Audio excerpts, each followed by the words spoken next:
Dated centuries back, oral folklore has forever been a part of Irish history. Fairy changelings were occurrences that took place when a fairy inhabited the body of a living being.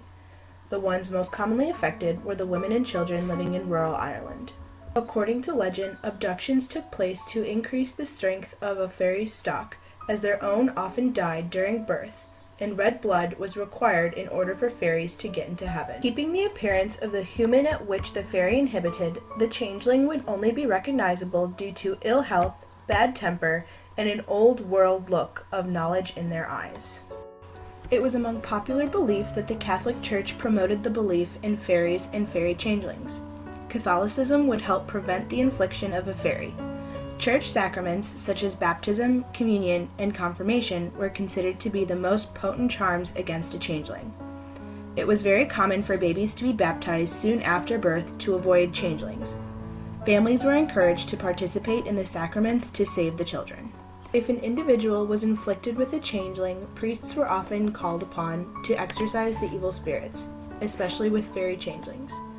The power of the priest was superior to that of the fairies, and that the sign of the cross or the touch of a priest's stole would put the fairy to flight. Next to priests, it was told that fire was the greatest fear to fairies. Herb and milk mixes were the first line of defense when warning off changelings. If home remedies were of no aid in the changeling, the victims would be burned. Coroners often cited deaths of burned victims as accidental rather than fairy-induced. Fairies were scapegoats for chance, ill luck, and misfortune, and given the widespread belief in them, the changeling idea provided a humane and logical explanation for illness. Although the fairy lore isn't as common in today's society, there are still superstitions surrounding the changelings.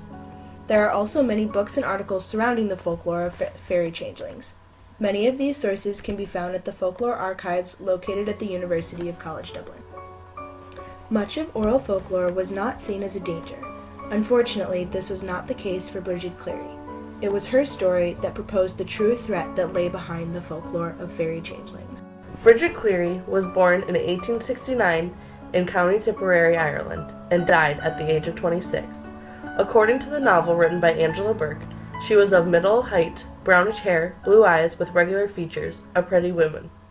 She was well known around her town for being a dressmaker. She wore very fancy and modern dresses that she hand-sewed herself. Because of this, she had a certain superiority over others. At the time, most people were not literate, but Bridget was. Bridget Bowen married Michael Cleary at the young age of 18. They were married for 7 odd years, and they were often the cause of gossip around town. After they married, Bridget stayed at home to care for her sick mother, and Michael only visited on the weekends. People around town believed Bridget and Michael were both having separate affairs with other people. Their marriage at the time would have been very abnormal. This is the family tree of the Clearys, Boleyns, and Kennedys. Those who are circled in red were involved with the death of Bridget Cleary. Jack Doone was Michael Cleary's cousin, and he was known to tell stories about fairies.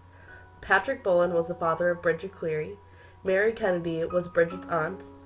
William James Michael and Patrick Kennedy were Bridget's cousins. Joanna Burke was also Bridget's cousin, and her daughter Katie. William Adherne, not on the family tree, was also present during Bridget's death. The story begins on March 4th, 1895, when Bridget walked to Jack Doone's house to sell some eggs. Nobody answered the door, so Bridget waited a while before she gave up and went home.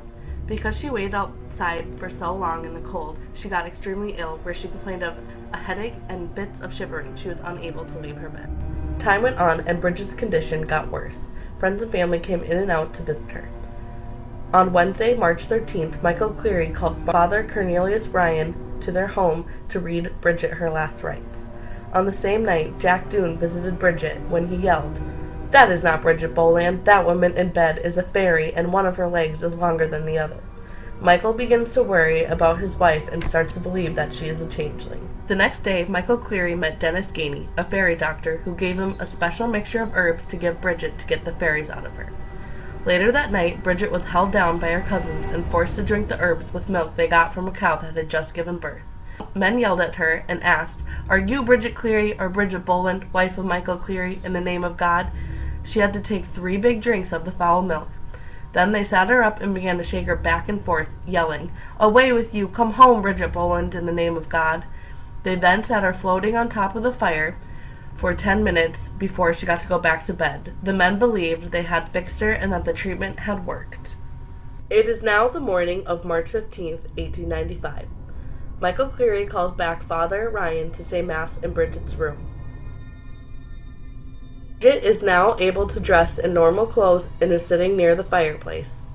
Her family comes back during the night when they start to eat bread and jam with tea. Michael becomes suspicious again of Bridget being a fairy because she only ate 2 out of the 3 pieces he gave her. He then threw her on the ground, put his knee to her chest, and said, "Are you Bridget Cleary, my wife, in the name of God?" He asked this 3 times, and she only responded twice. This is when he threw an oil lamp on her, and she went up in flames. Michael then left the house to go dig up a hole to put the body in. The next morning, rumors began to spread about Bridget's disappearance. On Friday, March 22nd, 1895, Bridget Cleary's body was found in a shallow grave. By the next morning, 11 people were arrested. Michael Cleary, Jack Doon, Patrick Bowen, Mary Kennedy and her 5 children, Dennis Gainey, and William Adhern. Dennis Gainey, William Adhern, Mary Kennedy, and Joanna Burke were released without a sentence. James, William, and Patrick Kennedy were sentenced to 18 months, and Patrick Bowen and Michael Kennedy were sentenced to 6 months for unlawfully and maliciously wounding Bridget Cleary. Jack Doon received a sentence of 3 years in prison. Michael Cleary was found guilty of manslaughter, where he was sentenced to 20 years in prison, but he only served 15.